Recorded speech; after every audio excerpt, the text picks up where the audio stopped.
1919 was an auspicious year in history. The First World War ended, ushering a drastic change in the world order.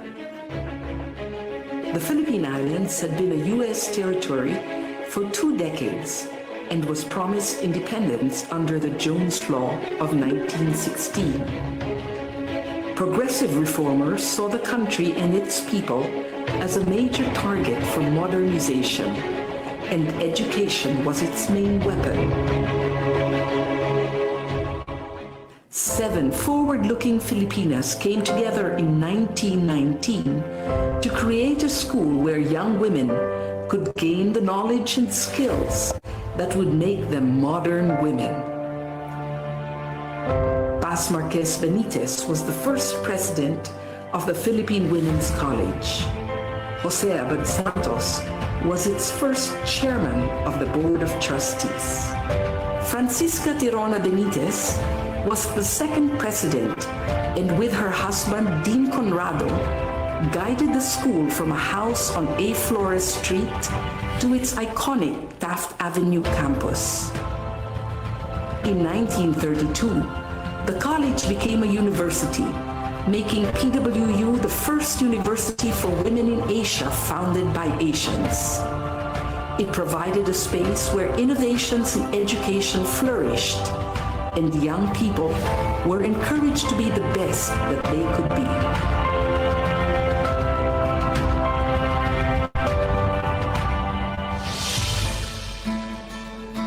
For over 100 years, the Philippine Women's University has been known as a leader in quality education.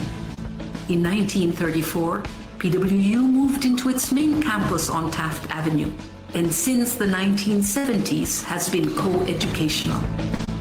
Located in the heart of Metro Manila, it is easily accessible by public transport and surrounded by affordable housing. Today's PWU offers undergraduate and graduate courses in several fields of study. Its business and management programs are responsive to the needs of industry, using evolving technology for global competence. PWU graduates excel in arts and sciences, education, social work, and diplomacy. Its fine arts and music programs have produced outstanding graduates through a holistic education that treasures heritage as well as excellence. PWU has pioneered in fields such as food science, nutrition and dietetics, medical technology, pharmacy, and nursing.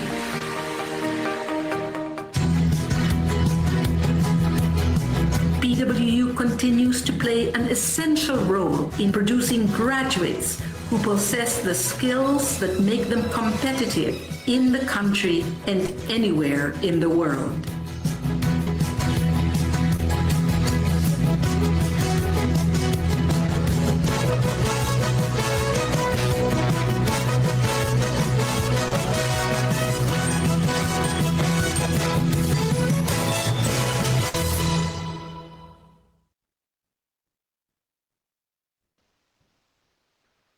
(1919) was an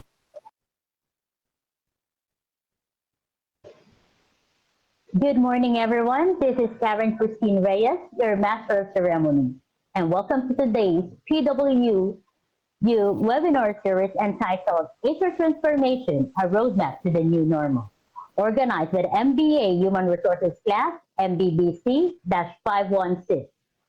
Before we get started with the webinar program, please be guided on the following rules. Please ensure to have a strong and stable internet connection to avoid missing important portions of the event because of the unavoidable connection issues. Put your phone on mute when necessary to avoid interruption and prevent unwanted background noise during the webinar. This webinar is live in PWU official Facebook page, so if you have questions for the speaker, please type your complete name and school or company in the chat box or comment section. so you will be properly acknowledged and recognized later in the Q&A segment. Be an active participant and take down notes so you will not miss any key points and key takeaways from the speaker. All participants are expected to register on this webinar from the event invitation registration confirmation. You may find there the evaluation survey. So please kindly provide feedback on the evaluation. This is also in order for you to receive the e-certificate. Please refrain from using the message chat box as a socializing box. This should only be used for placing questions for the speaker. We also would like to acknowledge the presence of Ms. Cheryl Lai Santua, Director of PWU HRMO, Mr. Loreto Fajardo, PWU Senior HR Officer, Dr. Jamie Park, Managing Partner of BioConnectus Ventures, Ms. Lorena Canlas with her team of HR from Business Plus in Bahrain, HR team of Genting Cruise Lines, Philippine Head Office, headed by their second AVP, Ms. Lani Gamos. In any gathering, our community always invokes the Almighty for His guidance and protection. May I call on our very own MBA student, Ms. Fame Aquino Recto, to lead our opening prayer.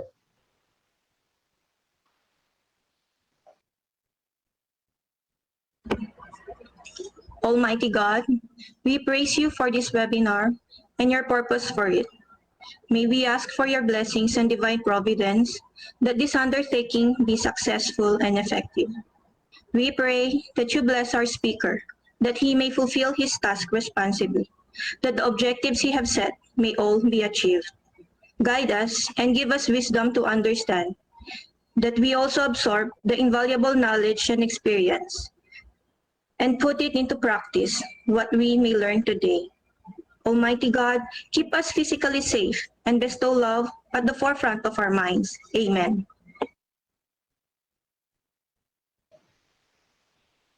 Ladies and gentlemen, please all rise for the Philippine National Anthem.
Now to begin with our webinar program, we're pleased to introduce to you our MBA Human Resources Management Professor, Dr. Lucila T. Magalong.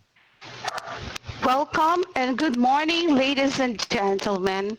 The pandemic due to COVID-19 has disrupted global economies and businesses. And at the heart of it is the human resource. We then realized, especially the business sectors, that HR role becomes even more significant. There are many implications of employees' transformation in their workplace. We have the inherent effect of this new normal in today's workplace. We are shifted to digital economy and accentuated the importance of the HR in the new normal.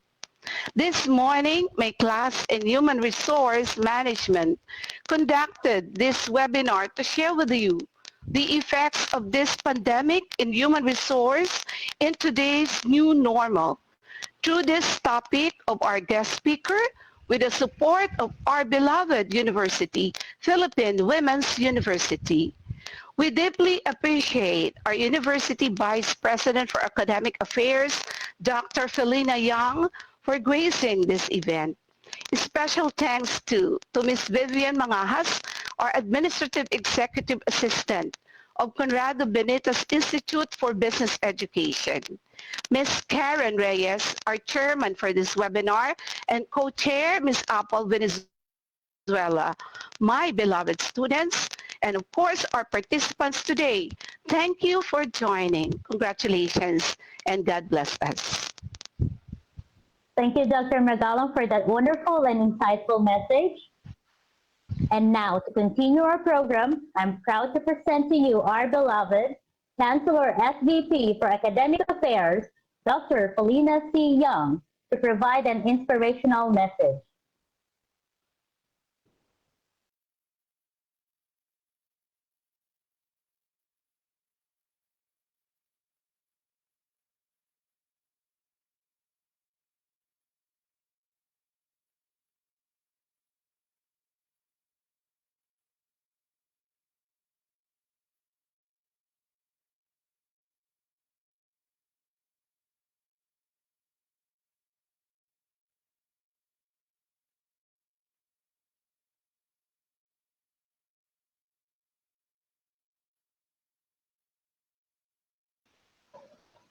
Hi, Dr. Young.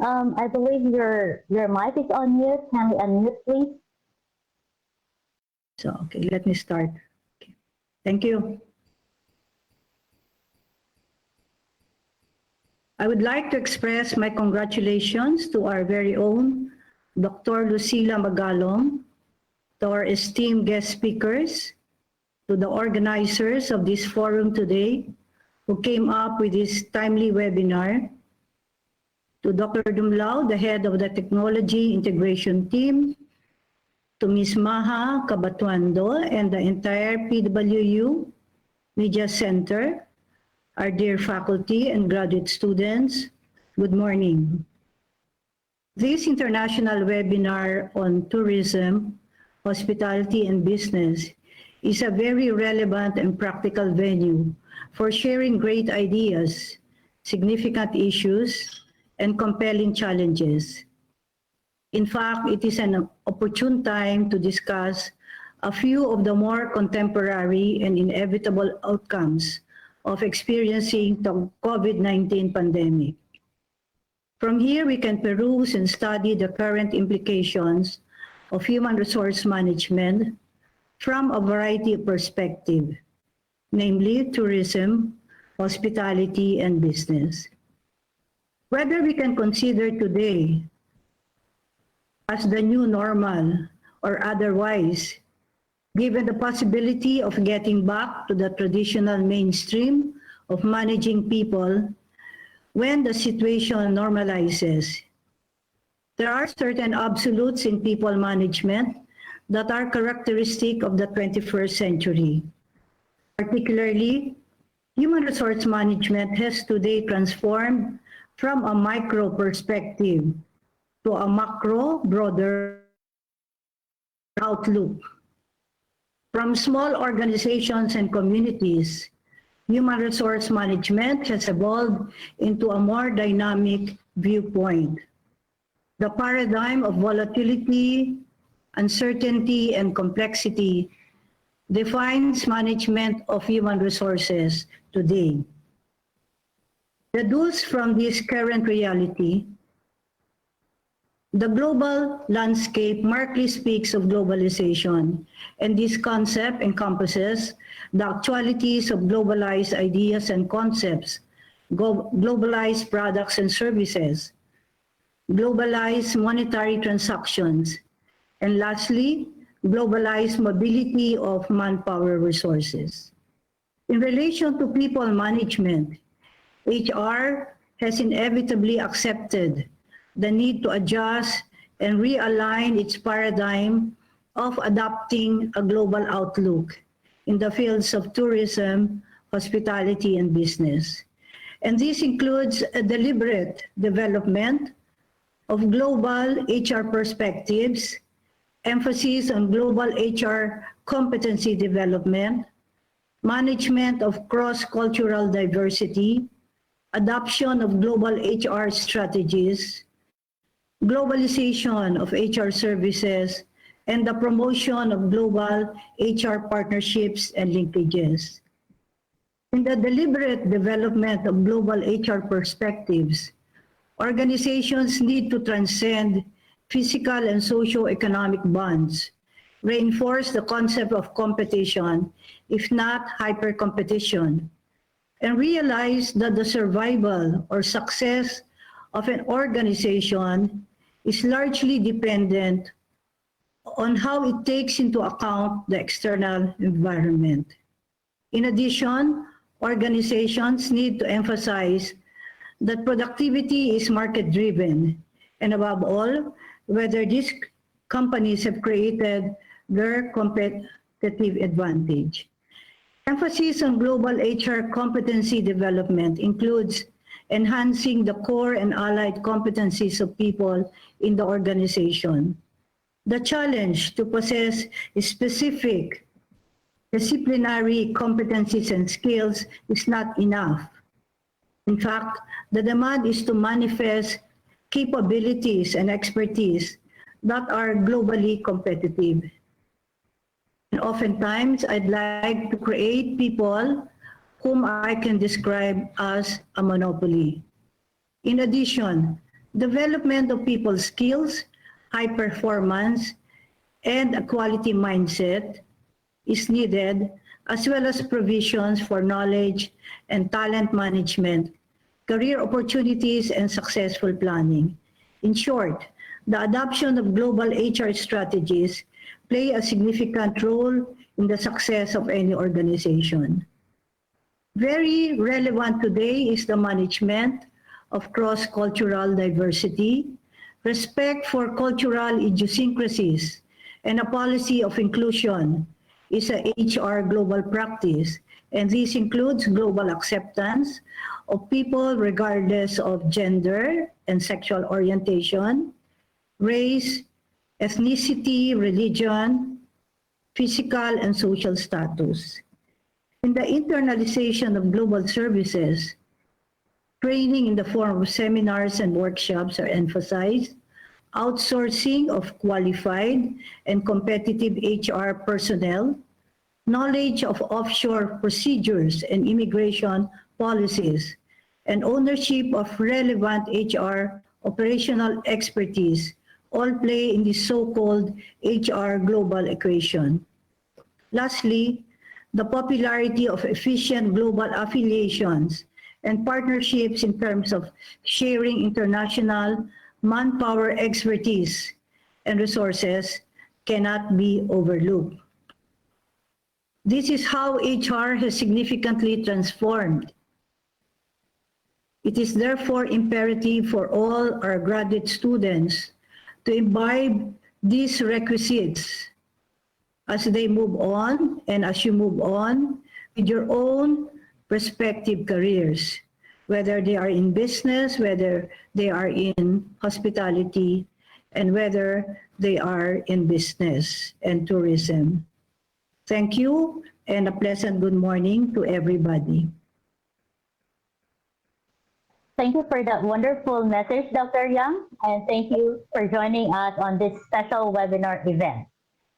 And now to get our webinar started, may we call on our class vice chairman, Ms. April Venezuela, to introduce our today's guest speaker. Thank you, Ms. Karen, and good morning, everyone. To introduce our guest speaker for today, he's an experienced corporate executive and a management consultant with more than 20 years of experience in the field of strategic and corporate planning, continuous improvement, project management, risk management, organizational development, human resources, training and development, and operations management. He's currently the Chief Operating Officer of Sante International Incorporated and the Managing Director and Founder of MVHS Management Consultancy. Previous executive and senior management roles include being the Vice President for Star Cruises Philippine Operations, Director for Continuous Improvement for Asia Pacific in Citel Philippines, and the Head of Project Office for AXA Philippines. He is also a Certified Management Consultant under the Institute of Certified Management Consultant of the Philippines, a Master Project Manager under the American Academy of Project Management, a licensed financial advisor, and a known speaker on topics such as risk management, project management, business continuity planning, operational excellence, and process improvement. He completed his Bachelor of Science degree in Industrial Engineering with minor in Mechanical Engineering in the La Salle University, with Certificate 4 in Training Education under the North Australia Career and Training Services in Southwestern Sydney Institute. He has also completed his Six Sigma Black Belt course in Motorola University. Ladies and gentlemen, please join me and welcome our guest speaker for today, Mr. Michael Victor Herrera Sibayan. Hello, good morning, April. Thank you very much for the introduction, and good morning to everybody in this session today. How are you, April? I'm good, Mr. Mike. I'm good. Thank you. Yeah. So before I start, I'd like to acknowledge, of course, I'd like to say my thanks to the organizing group, the MBA HR Management class of PWU, which is a MVBC 516, if I'm not mistaken, led by Dr. Magalong, their HR advisor. And also, of course, I'd like to acknowledge and thank as well Dr. Young, the PWU Chancellor SVP for Academic Affairs, for putting all of this together. It's been an honor. I mean, it's an honor for me to be in this session right now. So I'll just start off with simply presenting my screen, and April, please advise me if my screen is shown to everybody. Yes, sir. Yes, sir. Okay, we're good. Thank you very much. So we'll be talking about HR transformation, a roadmap for the new normal. When the MBA class actually reached out to me and asked me if I can be a speaker, I immediately said yes, because it's always been a passion for me to share what I know, share my experiences of different topics. That's why you can really see me in a lot of public webinars. But after saying yes, that's the only time they asked the question, so what topic are we going to talk about? And then they shared to me, sir, we'll be talking about HR transformation or anything about HR. So I was thinking, of course, it's quite timely to talk about the transformation of HR during this time of pandemic, and as we expect how to move forward to the new normal, or what we call now the better normal that we're trying to target. So today, I'd like to share with you some tips. Right? When you talk about tips, I'm thinking about my thoughts, my insights, some perspectives and stories that I can share to you in relation to HR. Of course, focusing on the topic that we promised about changing the HR practices in the VUCA environment, essentials in the HR digital transformation, which is very common to many companies these days. And of course, the importance of HR in business continuity, because many people were caught unaware of the situation when the pandemic broke. And many people struggle in coping with the changing times, and that's something we need to talk about also when talk about HR. If you listen to my profile, I'm not really your full-blown HR practitioner. I would say I'm not your typical chief HR officer or HR head, although I handle a lot of HR departments during my past stints. So I was thinking, what are the things that I can share when we're talking about HR? So it would be good to go back to my HR experience and really dig deep on how did I experience human resources in terms of the department, in terms of the different activities, in the different companies that I've been with. I remember my first company, which was an insurance company then. I was hired as a methods analyst. So my role, actually, one of my key roles there is really to partner with human resources department, right? The key activity there is that every time somebody requested for an additional headcount, they normally give the request to me as a methods analyst before even HR starts hiring. So why is that? Because we believe that in any process or in any system that we have, a big majority of the improvement needs to be done on the process and lesser on the people, because there's so many ways to improve the process and then come up with some outputs with lesser resources. So I would during that time, I would say yes or no if they need additional headcount, or I would just simply say they just need a contractual headcount maybe for 4 months just for them to complete a certain activity that they need to finish.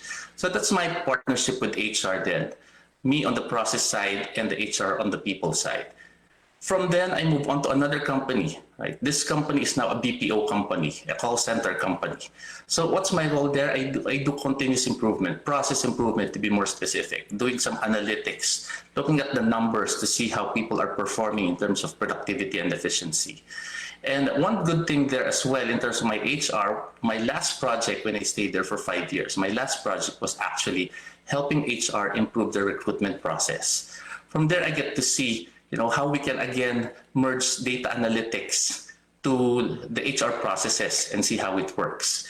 And it can only mean that for you to improve HR processes, you have to go back also to the numbers. You have to understand also the purpose of the different processes to understand how to improve the different activities and everything that you will be servicing within the organization. From the BPO, I moved to another company, which is a cruise line industry.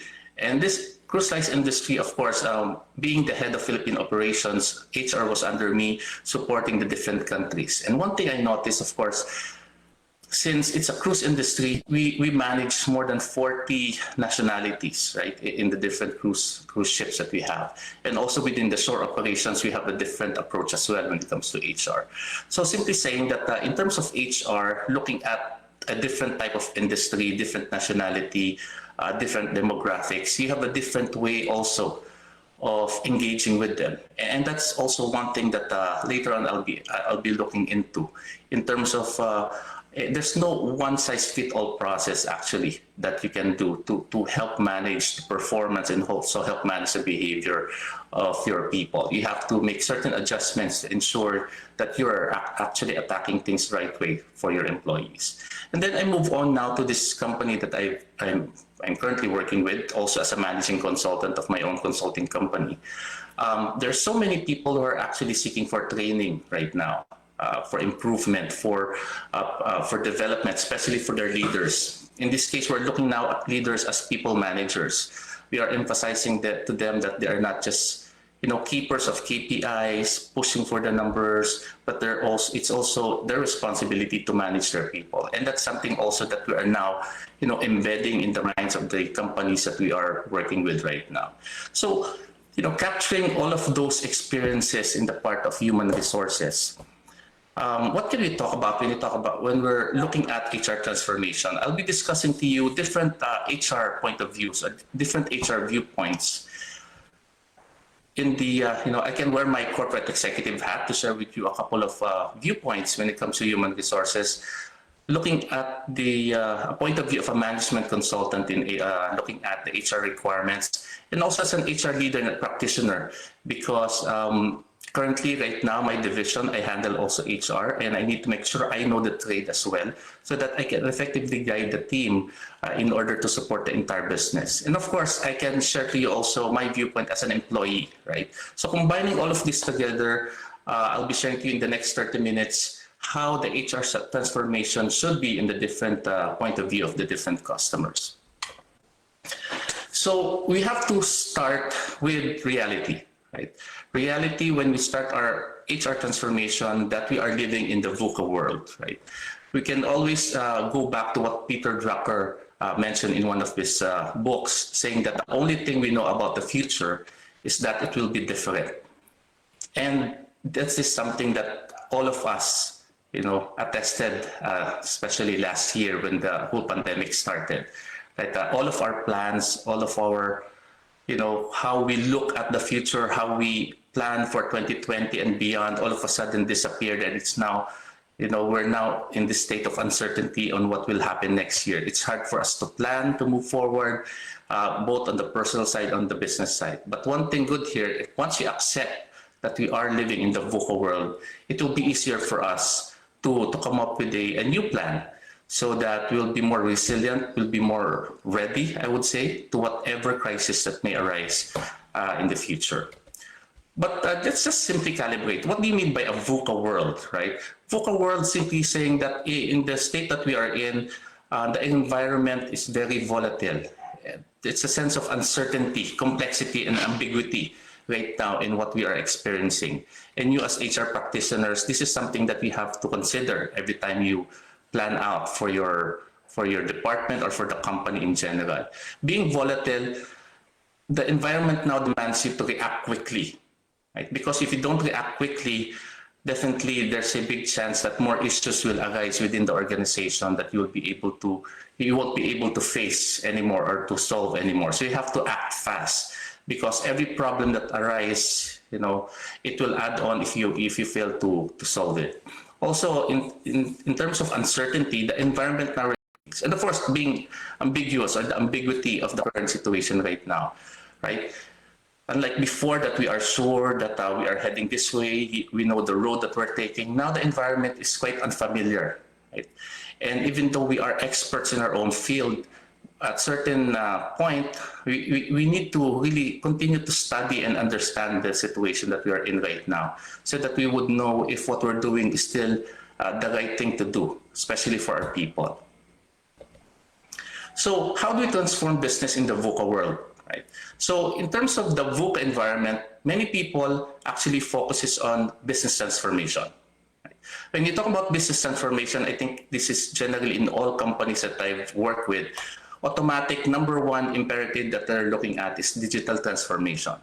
And their reasoning is that we need to move into this kind of transformation because all of the people or all of the companies right now are into digital transformation, and that's something we need to compete with, right? And in digital transformation, you focus on the people side, but in terms of the people, primarily focusing more on how to optimize their performance, right? How to optimize our capability to meet the customer's requirements. And also on the process side, of course, it talk about productivity, efficiency, and effectiveness. And of course, this boils down to investing on technology to make it all work all together, right? So that's how business transformation is being looked at right now.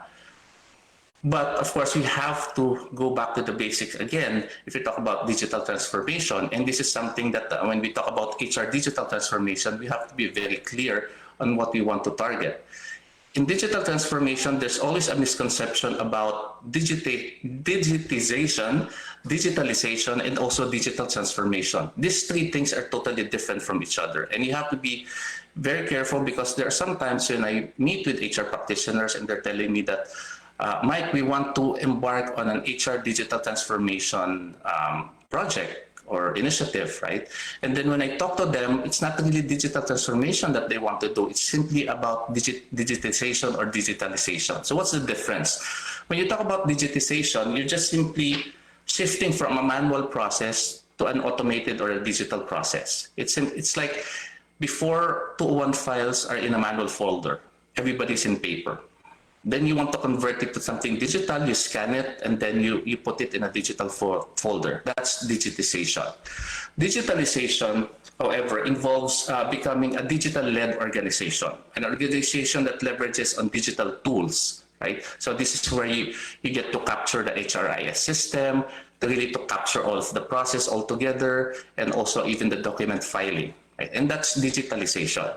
If you're talking about digital transformation, it's a different story altogether, because now we're talking about the culture of the organization, how the organization is now embracing technology so that it will form part of the culture that they are in. It will somehow influence the behavior of the people inside the organization.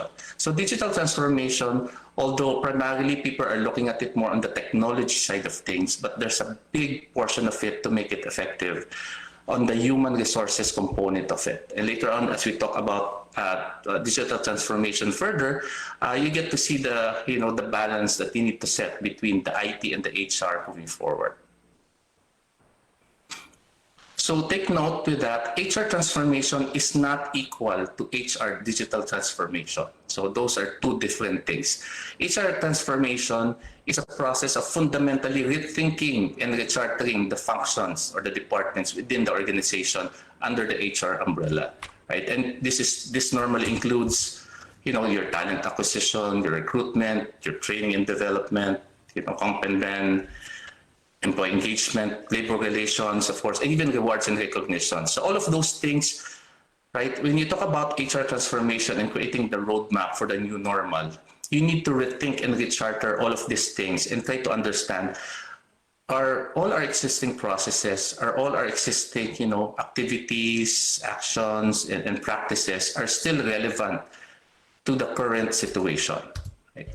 So let me share to you a different point of view on HR transformation. When you talk about HR transformation now, again, putting aside technology, your main role as HR practitioners is to have a broader adoption of employee engagement and cultural change. Right? That should be your main focus also when you talk about HR transformation. Another one is simply looking at it more about the people's welfare and not just about focusing on the process improvement. Take note of my first two definitions. It's all focusing on the people. It's the behavior of the people within the organization to establish the right culture, especially given the changing environment. And also, you need to require organizational changes that are customer-centric. Right? So you always go back to the question of what is the purpose of the people in the organization. And from there, it will actually go to the flow of the question, what is also the purpose of HR in the organization? So you have to go back and look at the concept of leadership, the concept of corporate values. How do we empower and enable our people so that we can have a much better organization to face this new normal? So looking at those point of view in HR transformation, when I was actually completing this presentation materials, I was in front of our television and looking at Netflix. I'm sure most of you have watched a lot of movies last year compared to the previous years, right? Especially in Netflix, you've completed a lot of seasons. And one of the new TV seasons that was actually posted in the Netflix a couple of months ago, a couple of weeks ago, was this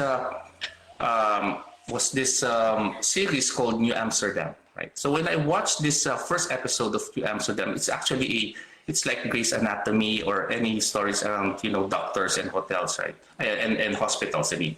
So one thing that struck me during this first episode of New Amsterdam, the new medical director, which is where the whole story evolves, right? It's this medical director who started off his stint on day one in New Amsterdam Hospital, right, in the US. And his first statement to all of the directors and staff of the hospital is, how can I help? So when he raised that question to everybody was surprised. Everybody was looking at each other and asking, so what does he mean? How can I help? So by the term, how can I help? It's simply saying that I'm here to help you so that you can effectively help your patients, right? So that's one question that he always asks. Every time people approach him, he always asks the question, yes, how can I help? And that actually struck me when I was thinking about how we can talk about HR in this webinar. Many times when we talk about HR, the first thing that comes to our minds are the functions of HR, right? Which is recruitment, right? Recruitment, talent development, employee engagement. All of those, I can say, are always linked to the process that HR manages, right? But actually, if you really look at it, HR should position themselves simply always raising this question every time an employee goes to the office of HR. You always need to say, how can I help? Right? And if you do this, I'm sure there will be a lot of changes on how HR will be positioned in your organization.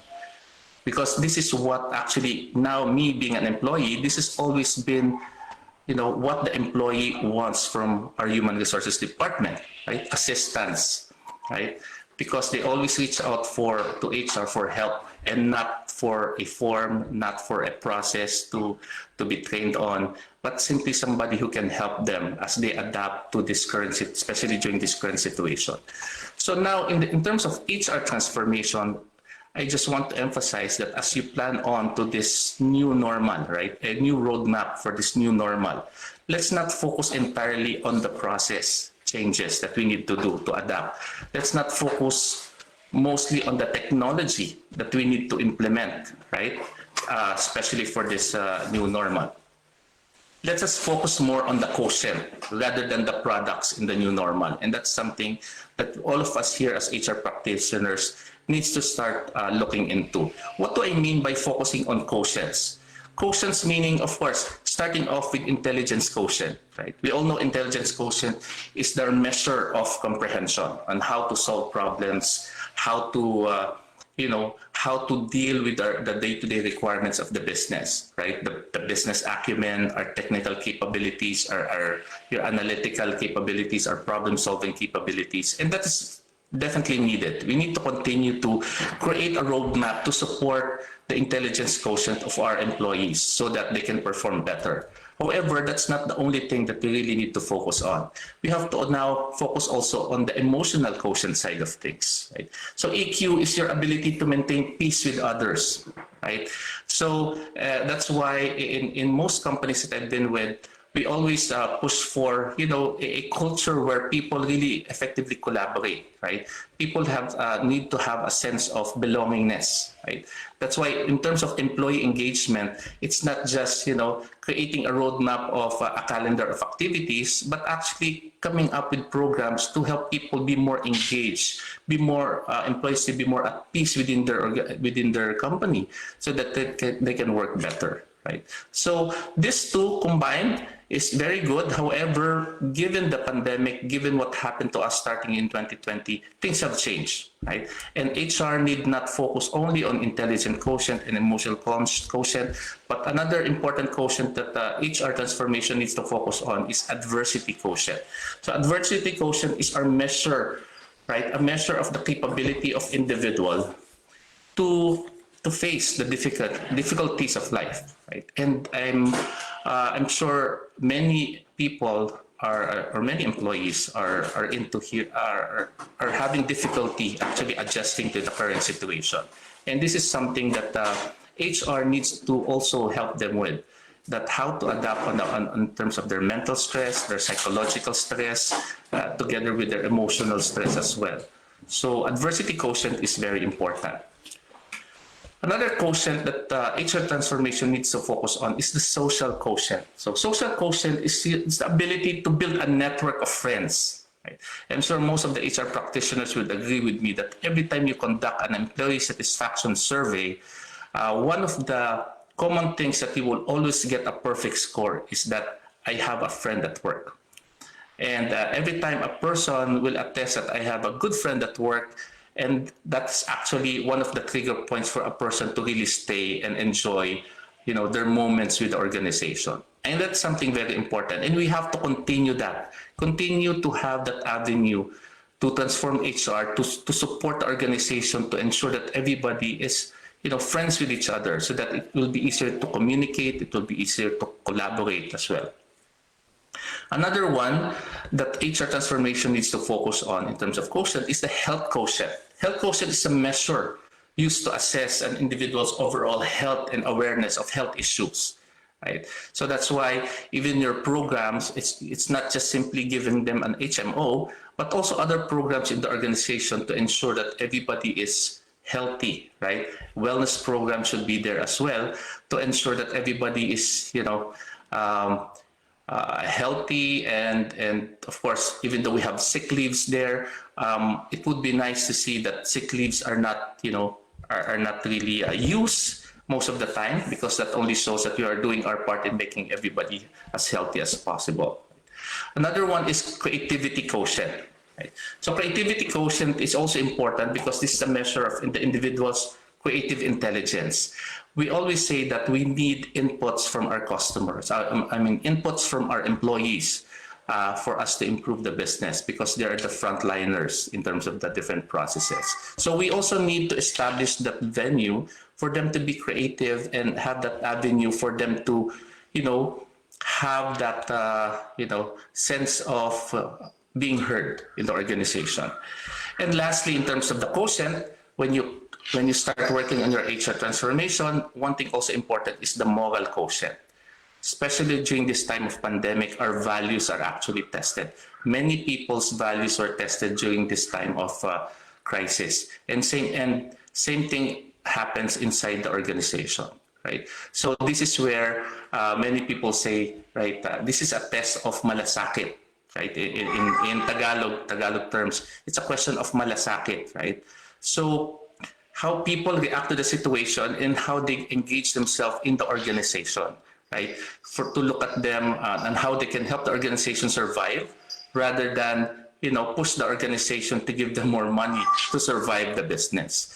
So all of these things we really need to focus on when it comes to HR transformation, and not just start off our journey looking at the digital aspect of the change. So what does HR needs to focus during these VUCA times? Of course, first one, you need to develop and communicate a clear vision, right? So this is time that you need to revisit the vision of the organization, the purpose of HR in the organization, and the strategy. As mentioned, the purpose now of HR is to focus more on the quotient rather than the product, right? And that's very important as you start your journey, as you focus on HR transformation during these VUCA times. Also, you need to maintain the values and building high-performing teams. I remember one webinar or seminar that I attended before in one of the very famous inspirational speakers. He mentioned that during this, if you ever encounter a crisis, especially in business, one thing that you should never change. You can always change your strategies. You can always change your objective, your approach. You can always change your vision when it comes to how you want your business to move forward, but never compromise or never change the values that you have in your organization, because it's very important. If you maintain that, then it's easier for you to really continue building better teams, building the organization as you move forward to a different level. Also, you need to focus on setting the internal and external conditions for success, right? I understand for us quality practitioners, we always look at the customers as a primary source of change in the organization. What the customer wants, if they want to have a faster process, if they want to have more quality products, then that's where we make all of those changes. However, in HR, we don't just focus on that. We also need to understand that we have internal customers as well, which are employees, right? They always say an unhappy employee translates to a happy customer. So we always need to set the balance between the two. Also, we need to prepare for the uncertain future, right? Given that we are in a VUCA world, we always need to remember that changes can immediately happen. Needs to happen, especially if we need to survive in the business or survive in the industry that we are in right now. And of course, we need to continuously take care of our employees. Now, not just taking care of their careers, taking care of their talent in terms of IQ, but also their mental and emotional well-being. That is very important now to be added to the transformation efforts of HR. So that's HR transformation in general, of course, focusing on the quotient rather than the product. Right? But what is now the role of HR in digital transformation? Because normally digital transformation is run by your IT department, right? And while IT takes care of the digital aspects, you also need to remember that HR's role is more oriented on the human aspect, right? Helping to change the mindset of the people when it comes to automation, especially for those big companies that have been, in the industry for decades, and they actually survive even without technology. And now you're introducing technology, especially within in an old workforce, there might be some resistance to change. And HR's role there is to ensure that the people adapt effectively to this new normal that we're trying to put together. Also, as your HR also is the custodian of the human experience in the workplace, right? So it's at the center of enabling digital transformation, right? So if you see those relationship and that role of HR, a quick checkpoint for everybody, and especially for those HR practitioners who are here right now.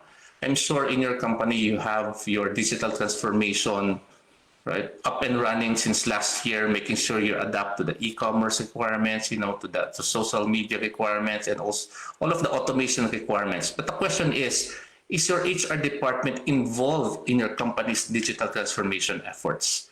Or are you just waiting for IT to complete everything and you're just doing your part, right? But going back to the concept of digital transformation, HR should be part of your digital transformation effort, because one of the key failures of transformation and change in the workplace is the inability of the people to adapt to those changes, and that's where HR needs to play a very important and vital role in the organization. So looking at that aspect of HR transformation, digital transformation, two separate definitions and two separate approaches. So what do we mean now by HR digital transformation? So just combining the two together, of course, HR digital transformation is the process of changing your operational HR processes to become automated and data-driven in order to support the HR's role in the organization. And what's the HR's role now? Of course, before we start our session, our HR's role is simply talent development, recruitment, compensation and benefits. But in terms of HR transformations, or the goal of HR during this time is now more about how to manage the IQ, the EQ, the AQ, the MQ, the CQ, all of those quotients that we mentioned. And those are the main focus of HR transformation. How do we, make use of technology so that we can actually, answer the question, right? Or raise the question, how can we help our employees? And that should be answered through those digital transformation efforts. So what are the objectives of HR digital transformation? Of course, number one is to maximize the employee's experience. Again, when you talk about employee's experience, we're now talking about the quotients that I mentioned a while ago. Also to automate process, to eliminate process waste and reduce time spent on repetitive tasks, right? So that's another objective. Why do we need to do this? Because again, if you go back to the quotient, right? Emotional stress or mental stress comes from all of this waste in the workplace, all of this time spent on repetitive. Also, you need to define a time frame of completion, especially now that we are focusing on the quotient. Time matters it's very important for us to focus on time in terms of the implementation, because again, the emotional state of our employees, the mental state, and that's something that we cannot simply control, right? But if we can do some interventions, even through our digital transformation efforts, then well and good. The sooner, the better that we can have it. Also, we need to identify the practices that we need to phase out, right? So things that that will affect, negatively affect all of those quotients that I mentioned, we need to phase it out. And that's one of the challenging part in terms of the HR transformation, how to actually get rid of all of those practices, all practices that are not actually healthy to the organization. And also, of course, you need to establish our business case for management approval. Of course, in a different point of view, HR has a clear objective in terms of supporting the employees, but of course, you need to set proper calibration with management so that they can better understand where we are heading. And I'm sure if you have a very strong case when it comes to supporting your people, they will definitely agree. And of course, once that's approved, you need to prepare your team for the change, right? So you're not preparing your team for the project, but you need to prepare your team for the change, because it's all about the change in the organization that you want to implement. What are the challenges that you will be facing if you start working on your transformation efforts? Of course, the lack of clear strategy, right, when it comes to digital transformation. Some people think that, well, for HR, digital transformation is simply buying an HRIS system, that's it, right? But again, it's not just simply looking at technology in the process, but how will it impact the people in the organization. Lack of budget is also another one, and that's something that unfortunately many companies are dealing with right now. But there's, like all industrial engineers would say, there is always a better way. And there will always be a way if you actually just be creative enough to do so. Our main point here is, as long as you're focused on the objective that you need to do, then definitely you can really find ways. Resistance also from management to invest, because right now, during the uncertainties of the situation, many companies are having second thoughts in terms of a long-term investment. But again, the people in the organizations are the company's greatest assets. So definitely it will be very easy for us to come up with a resolution to focus on our people first rather than anything else. Also, lack of expertise in leading the HR digital transformation efforts. If you lack that expertise, there's no harm in raising your hand. Right? There's a lot of people outside that can help out. There's even a lot of people inside working together. If you combine everybody in one group, I'm sure the consolidated effort can give something to the organization. And of course, lack of agility also can also be a challenge in digital transformation. So digital transformation or HR transformation, why are we doing this? And this is where I would like to connect also to the concept of business continuity. We are transforming the business because we want to support our company, right, to make sure sustainability and also adaptability to the changing times. And this is where the concept of business continuity would come into the picture. And business continuity is a totally different topic altogether that we can actually spend hours talking about it. But just focusing on HR transformation, the reason also why we're doing it is to help the company continue its business regardless of whatever crisis that may arise that will affect operations. Because business continuity is simply the advanced planning and preparation of the company or the organization. In case another pandemic arises or any other crisis or disaster or any emergency that will happen that will affect the organization. And many companies start off their business continuity journey focusing on, disaster recovery for their IT systems, right? Business continuity to look at the processes of their critical areas in the organization. But many companies fail again to focus on business continuity for the people. And as mentioned, without the people, how can the process run? How can the technology run? So it's the role of HR now to spearhead its efforts to orient the company when it comes to HR business continuity. And the key focus there is the unavailability of key and critical personnel during the time of crisis or as a crisis or an issue arises, right? So this normally happens, it's either personal crisis, like resignations, even retirement and such, or any other emergencies that may arise as well, even health issues would come into the picture, right, where people tends to be unavailable to continue operations. And on the HR side, I think this is one of those good messages when we're talking about succession planning, right? Succession planning is actually treated as a business continuity plan for people in the organization. Unfortunately, succession planning is positioned normally in the organization as a process, as a project or a program, in which we need to look for talents in case when people leave, we have a replacement, right? So that's why many leaders or many managers are looking at succession planning a different way, right? They're thinking that you're looking for a replacement for me, right? That's why most of the succession planning programs in many companies are not really working that well. However, we have to orient them that succession planning is not just about you, but actually we're looking at the company in general, right? So we need to look at succession planning as a business continuity plan as well, because succession planning focuses on key and critical positions that run the different processes inside the organization. And if they're not available, especially during times of crisis or unavoidable departure in the organization, or even the growth of the person, right? We're holding back the growth of the person in terms of the career if we don't have a business continuity plan for our human resources.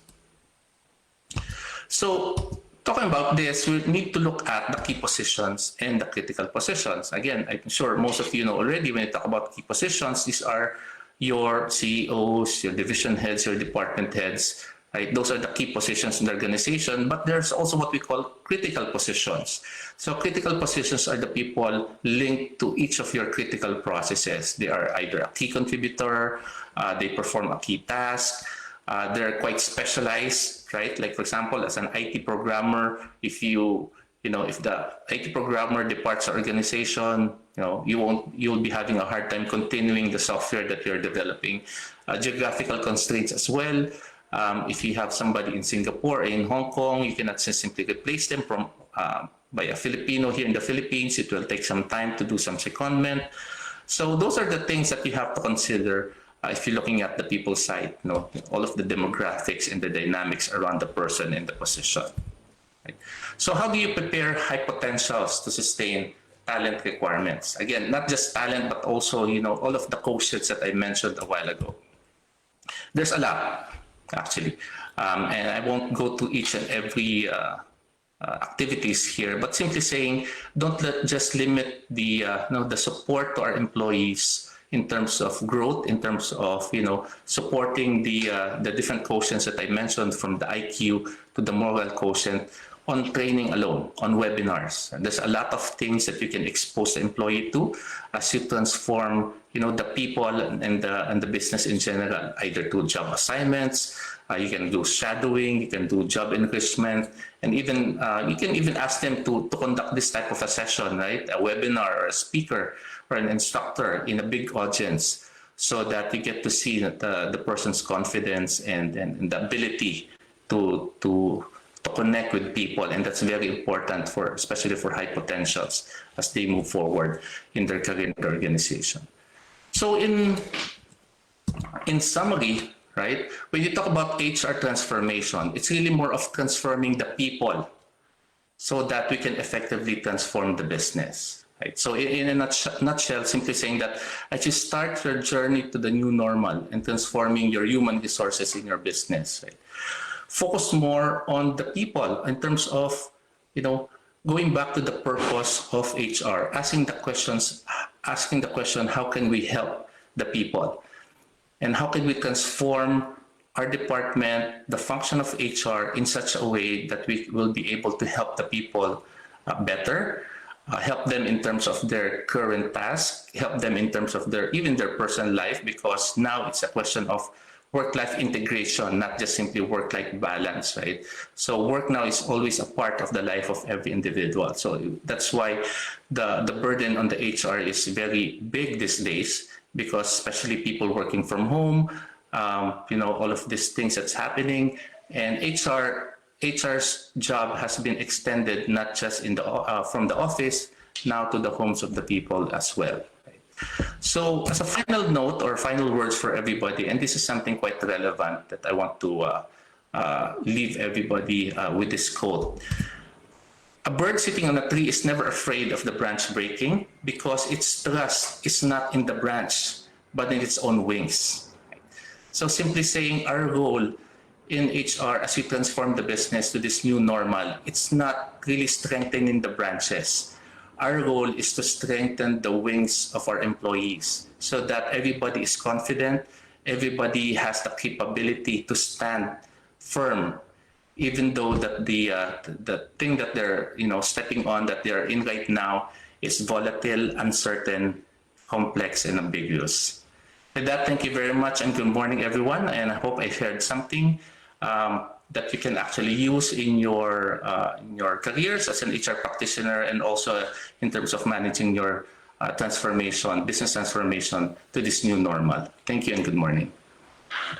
Thank you, Sir Mike, for sharing your expertise and insights. It's most important topic that I know for sure will be sure for all of us.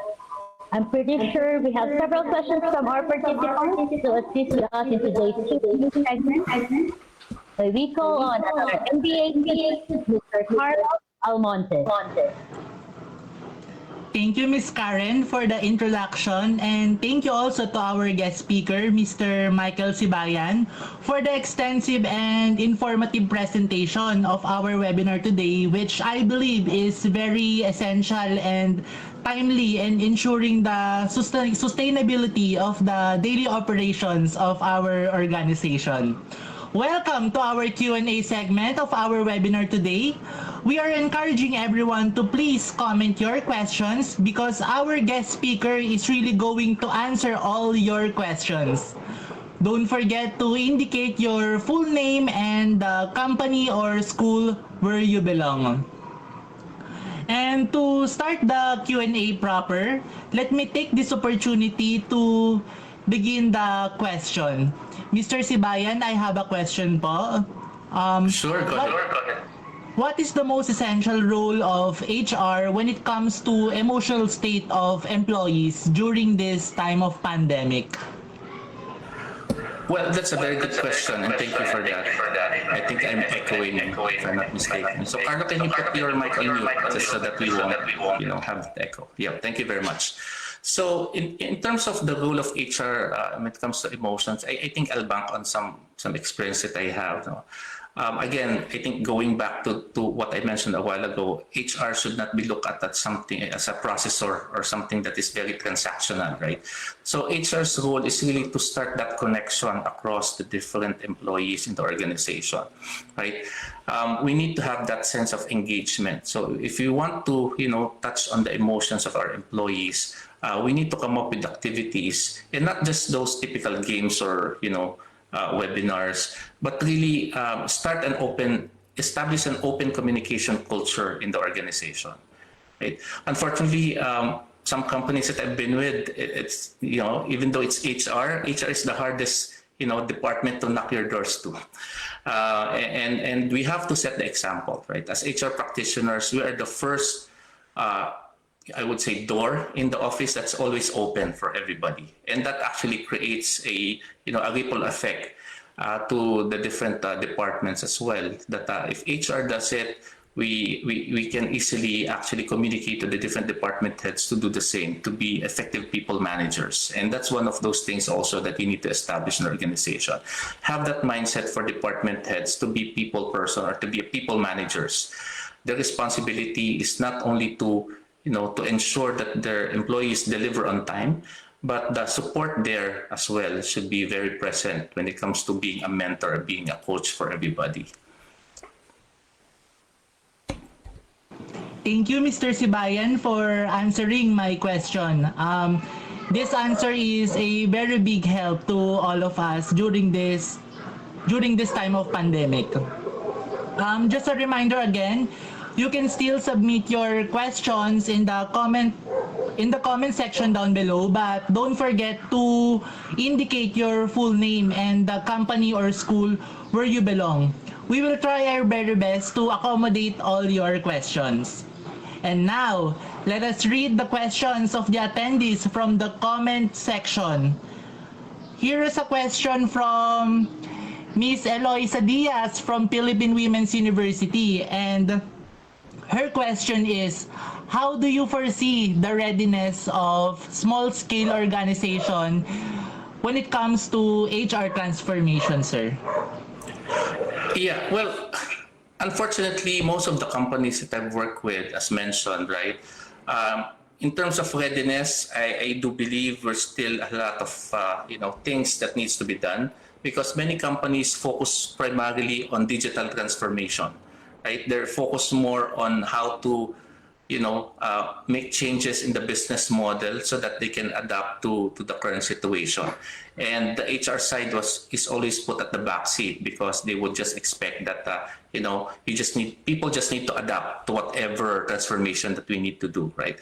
And that's why I mentioned that when it comes to business transformation and digital transformation, we need to ensure that the HR team or even the HR head should actively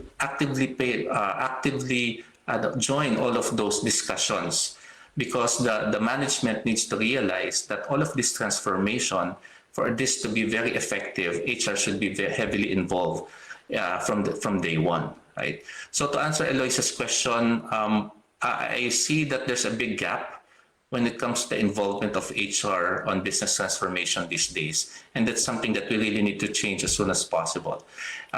Let's not wait for our employees not being able to cope with the situation, not just on the business side, but also in the in the environment where people are now having emotional stress, mental stress, and then you add on the transformation and the new demands of the business, and that will definitely break the person already.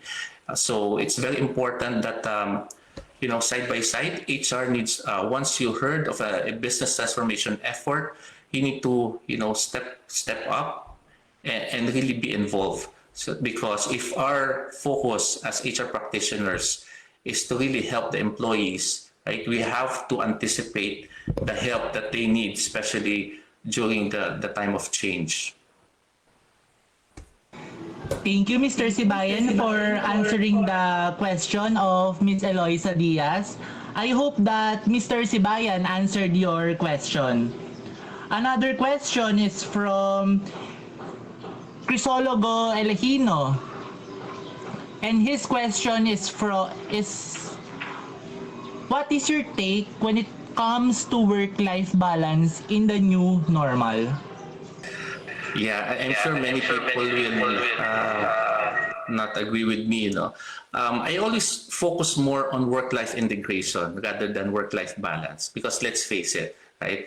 Just looking at your 24 hours in a day, I would say more than 50% of that is focused, especially on a weekday, focuses more on work, right? Because you need to focus on that. And then, of course, a small portion will go to sleep and a small portion will go to your personal activities. So it will never be a balance, right, between your work and your personal life. However, if you learn how to integrate the two together, because we definitely need work for us to complete our whole well-being.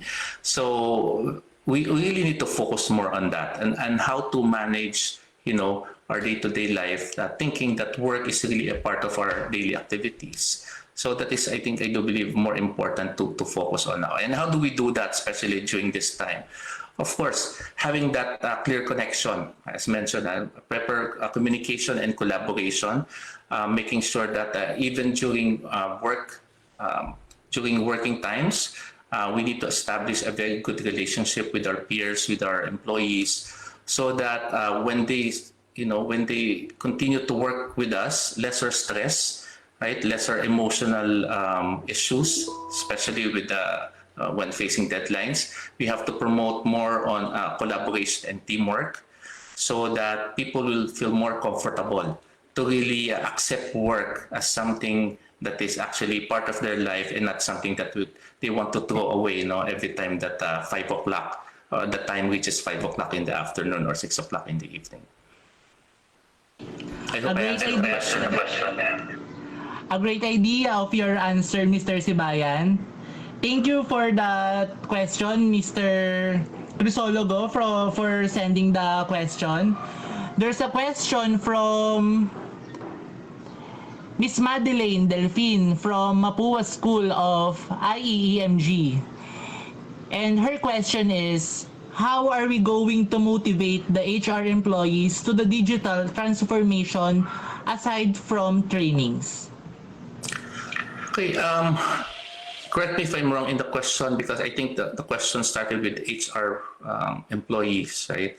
So I'll answer both just to make sure, right? If you talk about HR, again, it goes back to the leader, right? So I'll focus my attention more on the head of HR rather than the staff, right? So the head of HR, as mentioned, needs to be more present, be more active, be more involved, be more proactive in terms of the business transformation efforts of the organization, primarily also on the digital transformation, right? There's no harm in being involved. There's no harm in, raising our hand and telling the business that I need to be involved, right? Or I want to be involved, right?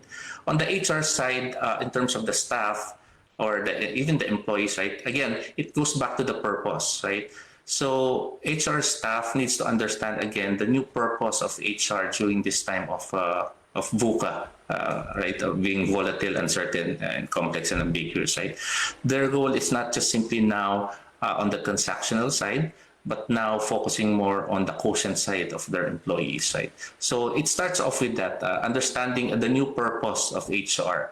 And from that new purpose, I'm sure there's a lot of actions that will be triggered, or that will be triggered automatically on the parts of the HR staff and even the HR head to play a key role in business transformation. Looking at let's say, digital transformation, they need to look at how will it impact our existing workforce. Will it add on to their efficiency, or will it add on to the stress of the people?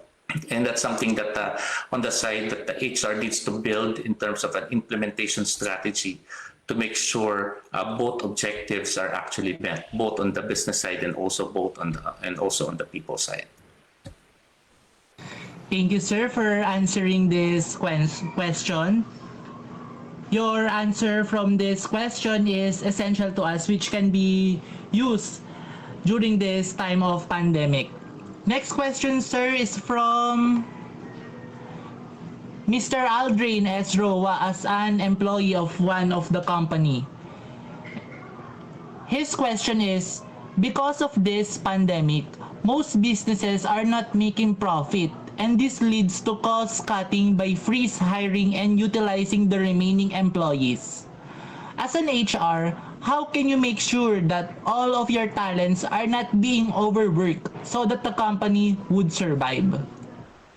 Okay, thank you very much for that question. And that's also a very, there's no straightforward answer to that.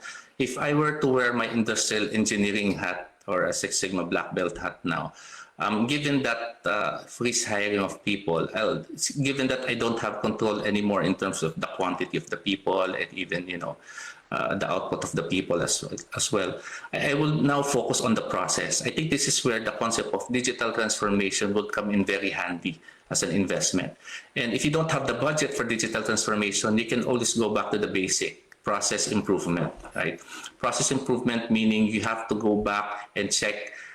This is a very good time to look at your processes, right? You'll be amazed in terms of what are the practices that you've been doing for the longest time that doesn't really need to be in place. Very basic ones, like for example, office supplies, right? For the longest time, we have a room full of office supplies. We have a cabinet full of ball pens, markers, etc. But a year has passed, right? When was the last time you even opened that cabinet, right? So those are some areas in terms of cost cutting that you can immediately start, so that at least you have a counter when it comes to the cost cutting measures that you're doing for the people side. Same thing, right, in terms of office space. I'm sure most of the companies before have, let's say, around five boardrooms or even 2 training rooms, right? And when was the last time actually you ever used that for the past 12 months? Most of us are here in either in Google Meet or in Zoom or in Microsoft Teams, right? So for us to help our employees manage work as well, we have to go to the other side of the equation, which is the process. And how can we help them? How can we help the business improve the process so that our employees will not be overworked as well? Because sometimes being overworked or being stressed at work is actually caused by a lot of inefficiencies, a lot of old practices that it's about time to start looking at it and getting rid of it. And I do believe that will eventually help the situation in terms of workload and also in terms of how employees will be more comfortable in this new normal. Thank you, Mr. Sibayan, for answering the question. We just want to apologize that due to time constraints, this would be our last question for our Q&A segment. And for the last question, we have from Ms. Beverly Faye Tanggol from the Department of Agrarian Reform. And her question is, what can you suggest, sir, on effective strategies by HR to monitor the productivity of our employees, even they are on work from home arrangement? Thank you very much, Beverly. I always being asked that question, especially being a management consultant. Every time I work with different companies, they always ask that, right? There's no actually clear answer to that, because you really need to understand also, the different aspects of the company. One of the usual starting point that I do is the culture, looking at the culture of the organization, right? The reason why many companies are still stuck with timekeeping, are still stuck with, monitoring, because of the lack of trust and confidence with their employees, right?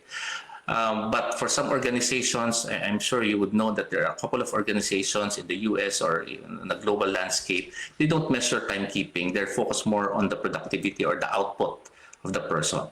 So if that would be the case, again, putting the culture aside, maybe if you're still having a hard time putting that trust and confidence, if you talk about productivity, again, you need to measure productivity the right way and more effectively, right? Setting goals on a daily basis, or maybe, working with your employees and setting expectations that, for example, if you have a project, I think this is where, project management plays a very important competence in the organization, because now you need to be very strict when it comes to the timeline in terms of delivery of the output. you'll be more focused now on the output rather than the activity. During this case, when you talk about measuring the productivity of your employees, try to measure, let's say, for a given week or for every cut-off in your payroll, you need to complete this, right? Before, and correct me if I'm wrong, to some of you are here now, we're more strict on the timekeeping rather than the deadline of our projects, and that's reality, right? We always look at what time do they clock in and what time do they clock out, and we're very strict on that. However, when it comes to, coming to or arriving to the meeting on time, submitting their reports on time, we're always lenient in a way. But that's something that we need to shift now, given that our inability to measure time, given the work from home, right? Work from home state. We need to now focus on the end result rather than the timekeeping if you want to measure productivity effectively. Once again, thank you, Mr. Sibayan, for answering and accommodating all questions sent by our participants. It is such a great help to all of us to be more guided about the topic being discussed today. That's all for our question and answer segment. And now, let me give back the floor to our class chairman, Ms. Karen Reyes. Thank you, Carlo. Apologies that we don't have enough time left, but no worries. Rest assured that all remaining questions will be accommodated. Our speaker will have all the questions answered and will provide it together with your e-certificate. Thanks again, everyone, for actively participating in the Q&A segment. And to proceed with the awarding of certificate of appreciation to our guest speaker, may we call on our class vice chairman, Ms. April Venezuela. Thank you, Ms. Karen. We award the certificate of appreciation to Mr. Michael Victor H. Sibayan as our guest speaker, rendering the topic HR Transformation, a Roadmap to the New Normal, signed by our class chairman, Karen Christine L. Reyes, our MBA Human Resources Management Professor, Dr. Lucila T. Magalong, and our Chancellor SVP for Academic Affairs, Dr. Felina C. Young. Thanks again, Sir Mike, for sharing your insights and your knowledge and expertise with us today. We genuinely appreciate your time. Thank you so much, sir. Thank you very much as well. All right, and now to continue with our program, may I give back the floor to our class chairman, Ms. Karen Reyes. Thank you, Ms. April. Just some special announcements and reminders.